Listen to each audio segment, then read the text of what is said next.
Hello, welcome to the WeighPay Group. This is WeighPay Enterprise Software Application for recycling centers. Today we're going to take a little in-depth look into our inventory system. We believe one of the greatest inventory systems ever built for the recycling industry. So I'm going to go ahead and just go right into our product, and I'm going to click on the inventory.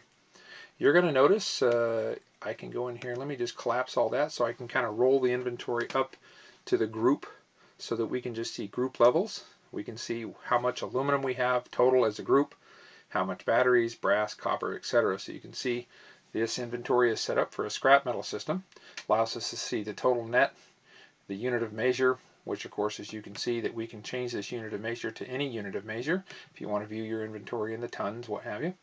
So you can see if we had any freight chargebacks, your average cost, your value, and then it goes on to some details such as total purchases, etc. And so you can kind of see here that we have a lot more detail in this program, but I am going to expand all and just give you a little different look of our inventory. We want to look inside maybe our coppers, and so we will scroll down to take a look at our copper, and you'll see when I get to the copper that all products, we have 16,259 on hand. Number 1 copper makes up 12,570. Number 1 insulated, number 2, number 3 insulated, etc. So you can see all of these total up to this number, and we can then take a look at that. Now we are under all inventory, so any tags that we might have would always be shown in the all inventory. So this is kind of your all in. Keep in mind that our inventory and our system was designed to manage regions, sub-regions, locations within those sub-regions and regions. So you can see here we have a region A, we have 2 locations in region A, then we have a sub-region within A with more locations, and then you can see here how you can divide your database up and even have a nationwide all locations. And so we're looking at all location inventory across our entire enterprise. If I were to go into our tagged inventory, you're going to see here that we are looking at a Gaylord container, tag 1,000, 500 pounds, and then we can scroll to the right and you can see if there is any additional cost into this and the value of this one. So, and any images that would be associated with this tag.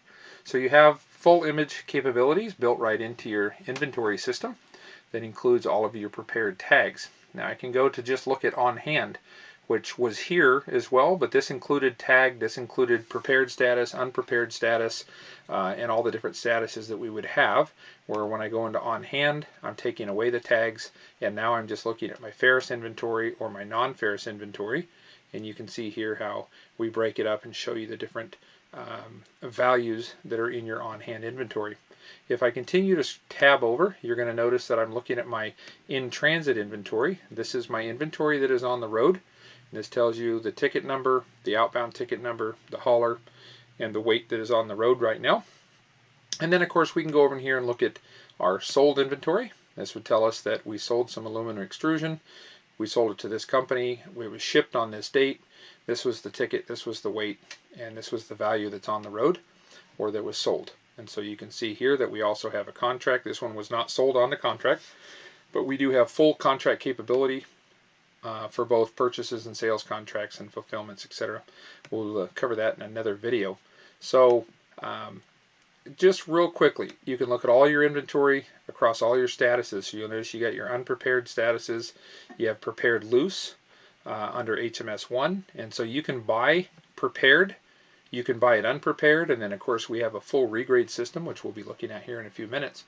But I just kind of want to give you a purview. This is what you're looking at for your kind of your yard manager perspective of where's my inventory, what have I bought, what are my values into that inventory. Now if I go back to my inventory, we're also going to take a look at today at your positioning. We're going to take a look at your movements. We have regrade pile to pile movements, production and blend movements, and then we have your adjustments, miscellaneous adjustments, cycle counts, and physical counts under your adjustments. So first of all, we'll start with your positioning. And positioning is where are you at in this product. So right now we pulled from this location, we pulled all groups in. I can narrow that down if I want to, and I can also choose a position of any time, day or month, or the whole year, the whole quarter, whatever you want to pull in here. You're going to notice on the left that we can take a look at these changes that happened during this date range for this product. And you can see that we're looking at our unprepared status. There was one purchase, there was one regrade, there was one adjustment, and there was one sale in this period. So we can see that by simply going to View Changes. View Changes tells us that we can see our purchases, our regrades, our production movements, any transfers, inter-yard transfers, any adjustments that were done, and of course our sales. And then you can see our ending values. So one of the nice parts about this is it gives you the ability to see the number of transactions that are involved, but it also lets us drill into the actual transaction. So I can see that we bought some inventory, and I can go into the actual ticket for that inventory.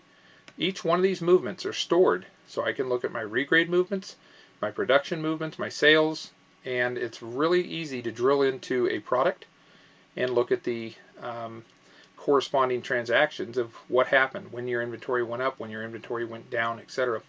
I can go into historical details. This is going to stack the transactions as they happened. You can see there was an adjustment. You can see that we had a regrade. You can see that we had outbound, inventory cost, inbound. So you can see here we sold some, brought some in. So you can see the different transactions as they happened in time. So these are time date stamped on the left side. So you can see the historical details of how your inventory was populated, reduced, moved, etc. So a pretty slick system for being able to view your inventory and the different position that you are in that inventory. Now we can come back here. We can always click on the group level. Should we want to roll up all of these commodities in the aluminum, we can roll those up into the group.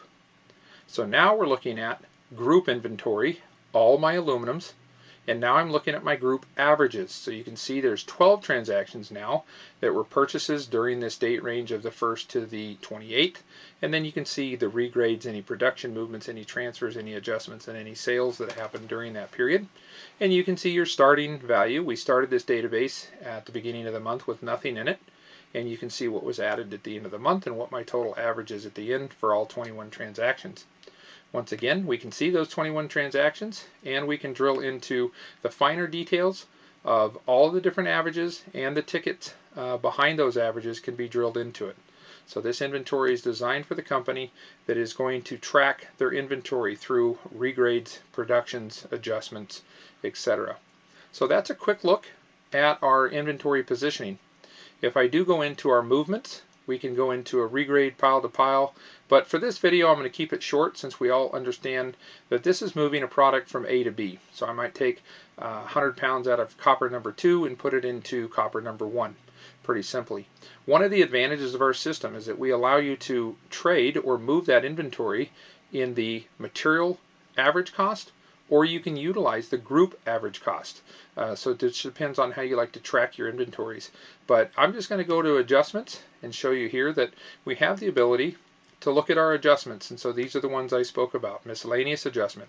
Kind of any adjustment that you want to do to both value, volume, and or cost. And then of course these are your cycle counts. If you want to just go out at any time and say, hey, let's do a cycle count on our copper or our brass or batteries. Let's go do a cycle count, or maybe end of the month, end of the quarter, we're going to go do a full physical count. The system automatically creates a blind count system so that whoever is doing the count does not see the totals in the system. They go out, they make their weights, scan their barcodes, add up their counts. Then the approver will come in there.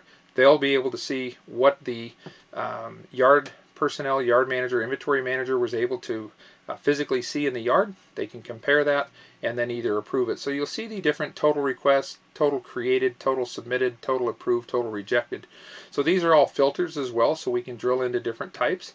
And so for instance, you can see here that if I go into this movement, then this movement's going to show me that we had 2 adjustments that were done that were approved, and it gives us the who approved. We have all of the records in the audit trail for this, showing us our average new and our average difference that happened during this movement. So important for us to be able to go in and find the adjustment type, miscellaneous. We can do it on this date. You can drill into different products, different groups, etc. But if I just go create new, this is then going to give me my database. You're going to see my product. I can easily go in here and enter in my net change. So if I want to, let's say that I want to increase it by $15, and I could go into my value and say I want to write off a nickel, or you could say I want to write off a nickel like that, 5 cents. So you have full capability for both volume and value, net weights versus value. I can then go down at the bottom here. Let me scroll just a little bit. You can preview your changes like this. It'll highlight it, separate it so you know exactly what you're doing. I can save these changes and come back later if I'm not done with my miscellaneous adjustment. So I can save it like this. You'll notice this was my change that's in kind of in queue, so to speak. And then if I go over here, let me scroll down a little bit and get to my submit for approval. I will now submit that.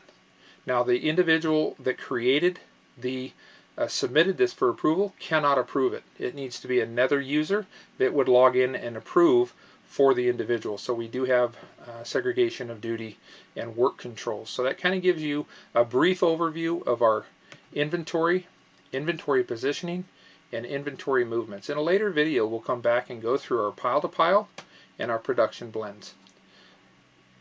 Go back to here. Remember, WeighPay. So advanced, it's simple.